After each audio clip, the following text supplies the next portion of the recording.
Bismillahirrahmanirrahim. Assalamualaikum warahmatullahi wabarakatuh. Perkenalkan, saya Andi Nurul Anugrah Nur, NIM 3612126 dari kelas 2B D3 Akuntansi. Untuk memenuhi praktikum akuntansi biaya, dalam video kali ini saya akan membahas mengenai 4 subtopik. Untuk topik pertama, yaitu kegiatan penjurnalan ke formulir kas masuk pada PT Tinomastek. Yang kedua ada menghitung jumlah biaya yang dibebankan di departemen pertama pada PT Tinomastek. Yang ketiga ada kegiatan harga pokok produk selesai yang ditransfer ke departemen kedua pada PT Tinomastek. Dan yang terakhir, yang keempat, ada kegiatan harga pokok produk selesai yang ditransfer ke gudang. Baiklah, langsung saja saya akan membahas mengenai subtopik yang pertama, yaitu kegiatan penjurnalan ke formulir kas masuk. Nah, langkah-langkah dalam penjurnalan ke formulir kas masuk, yang pertama ada analisis data di bukti transaksi. Nah, bukti transaksi ini pada PT Tinomastek kita jumpai pada buku 2. Nah, langkah yang kedua adalah penjurnalan transaksi. Nah, penjurnalan transaksi ini yaitu yang dimaksudkan adalah jurnal penerimaan kas yang dapat kita temui pada buku formulir. Nah, langkah yang ketiga ada memindah bukuan ke buku besar dan buku pembantu.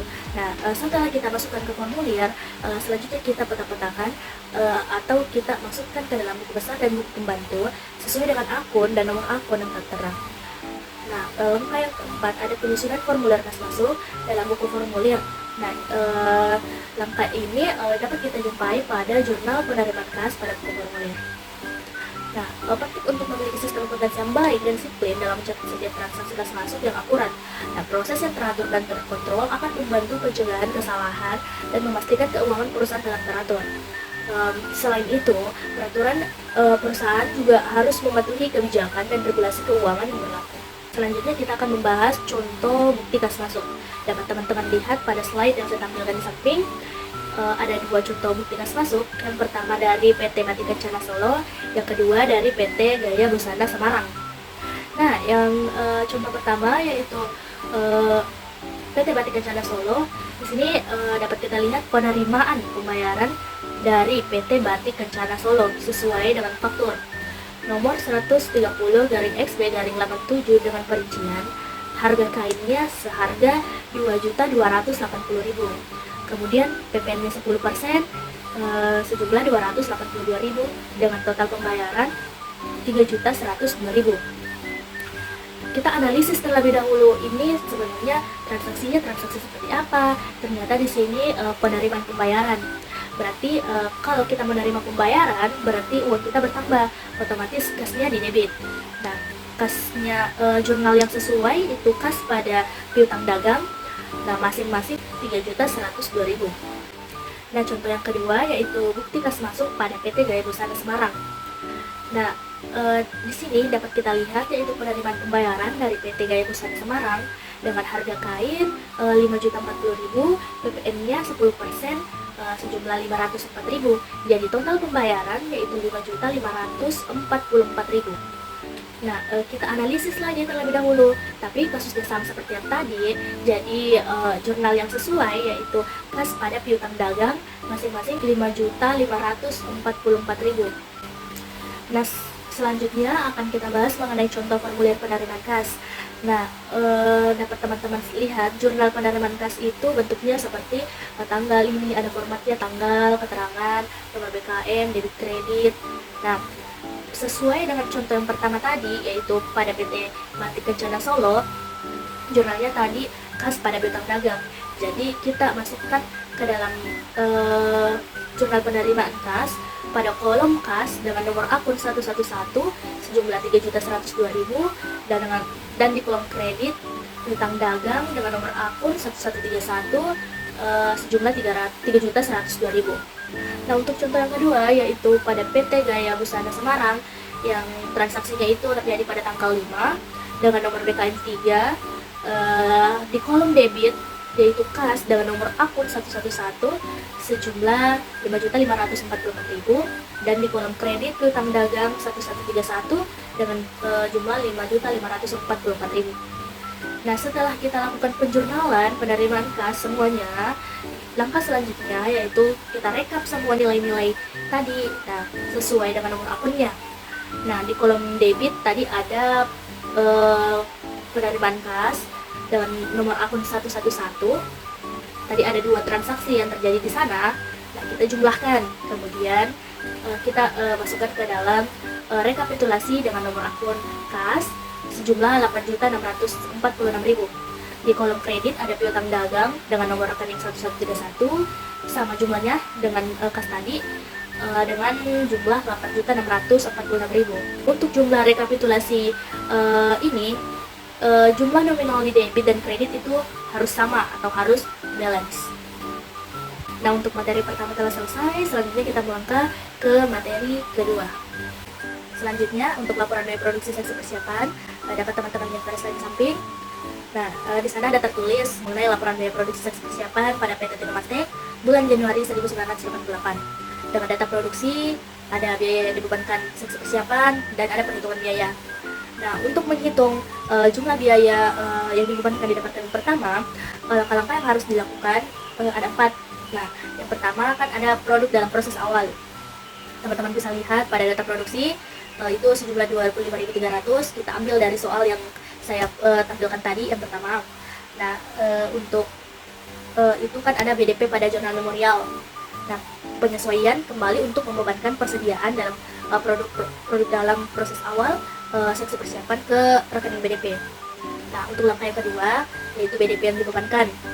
Teman-teman bisa lihat pada slide laporan biaya produksi seksi persiapan.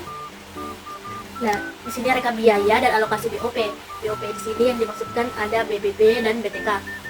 Nah, untuk menghasilkan BOP yaitu jumlah setelah alokasi BOP dikurang dengan jumlah biaya bahan baku dikurang dengan jumlah BTK sehingga menghasilkan biaya overhead pabrik.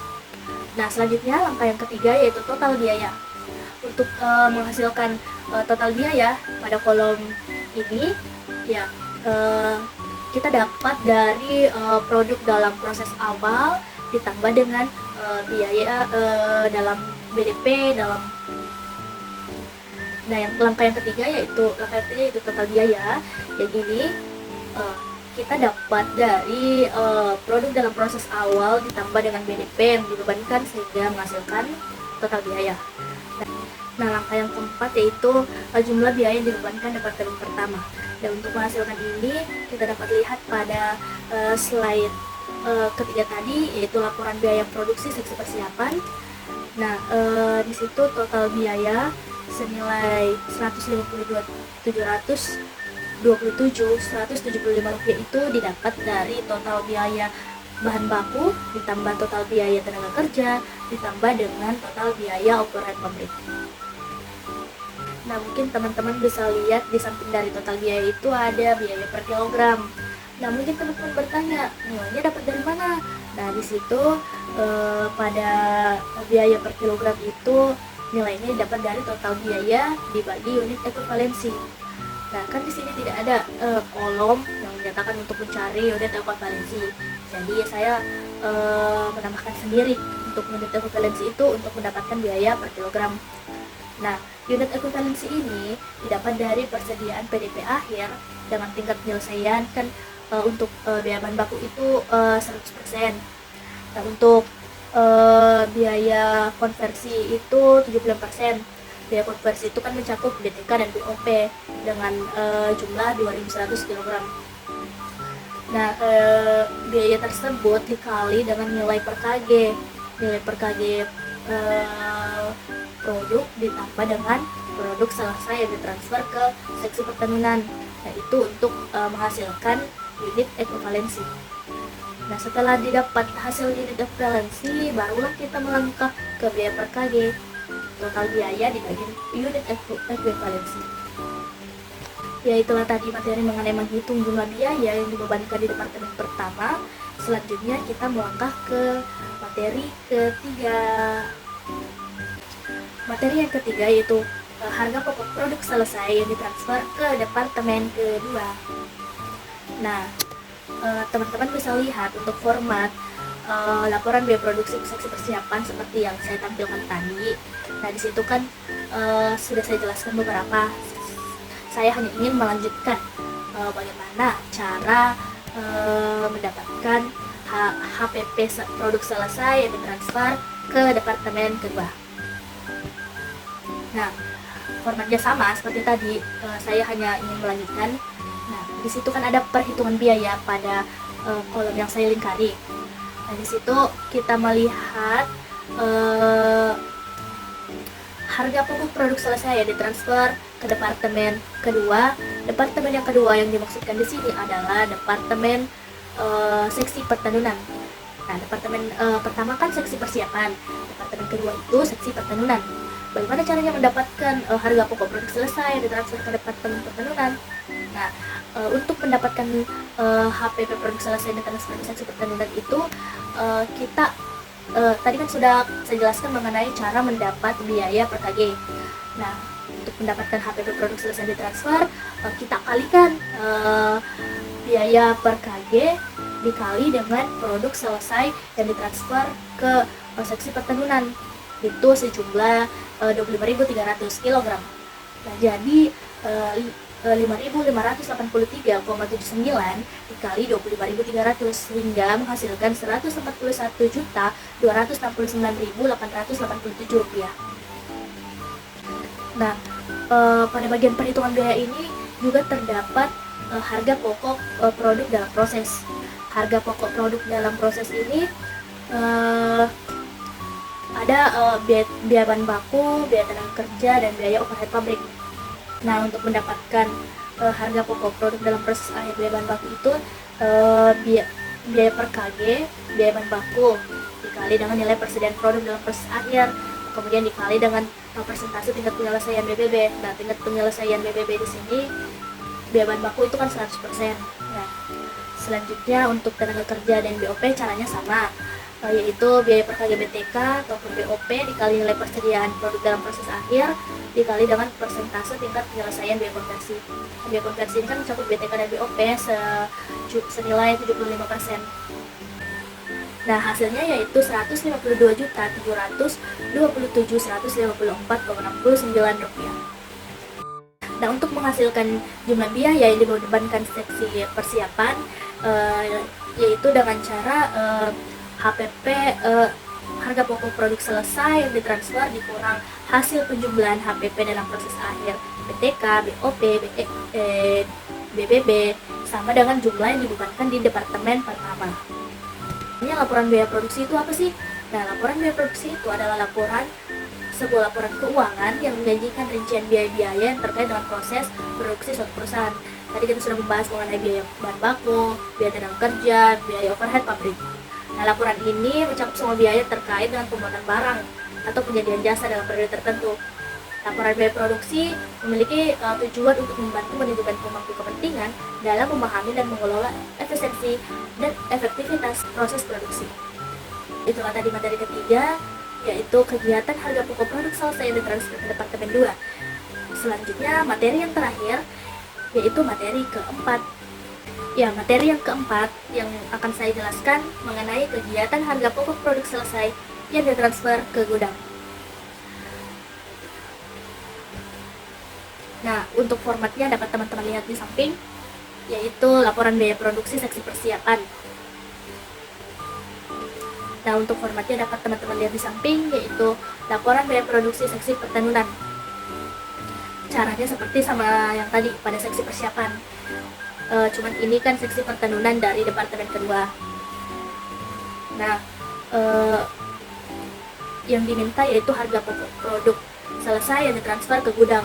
Nah, dapat teman-teman lihat pada perhitungan biaya. Nah, di situ ada harga pokok produk selesai yang ditransfer ke gudang sejumlah Rp140.946.840. Nilainya dari mana? Nah, hasil dari harga pokok produk selesai yang ditransfer ke gudang yaitu produk selesai yang ditransfer ke gudang sejumlah 180 dikali dengan biaya produksi kumulatif di seksi pertenunan pada per M-nya itu yaitu 783.038. Nah, barulah kita mendapatkan 140.946.840 itu. Nah, kemudian ada harga pokok persediaan produk dalam proses akhir. Caranya sama seperti tadi. Nah, harga untuk mendapatkan harga pokok seksi persiapan itu persediaan produk dalam proses akhir dikali dengan biaya per M HPP seksi persiapan. Nah, untuk mendapatkan HPP yang dibebankan seksi pertenunan yaitu BTK-nya itu persediaan PDP akhir dikali biaya per M BPK kemudian dikali presentasi biaya per versi. Untuk BOP-nya kita dapat dari persediaan PDP akhir dikali biaya per MBOP dikali tingkat presentasi biaya per versi. Nah, hasilnya itu kita dapat dari penjumlahan HPP yang dibebankan seksi pertenunan BTK ditambah dengan penjumlahan dari HPP yang dibebankan seksi pertenunan BOP. Selanjutnya, untuk menghasilkan jumlah biaya yang dibebankan seksi pertenunan, yaitu harga pokok produk selesai ditransfer ke gudang dikurang dengan penjumlahan HPP biaya tenaga kerja dan dikurang penjumlahan HPP BOP. Sedikit penjelasan dari saya mengenai laporan biaya produksi. Biasanya dibuat dengan mengumpulkan data dari sistem akuntansi dan manufaktur perusahaan, sehingga manajemen dapat memantau dan mengontrol biaya produksi secara efektif. Informasi dari laporan ini juga dapat digunakan untuk membuat keputusan terkait dengan harga jual produk, tingkat produksi, dan perbaikan proses untuk meningkatkan efisiensi dan mengoptimalkan keuntungan perusahaan. Yaitulah tadi presentasi dari saya mengenai 4 subtopik yang telah saya bahas tadi. Selanjutnya saya mohon maaf apabila ada salah kata, lebih dan kurangnya mohon dimaafkan. Wassalamualaikum warahmatullahi wabarakatuh. Bye bye.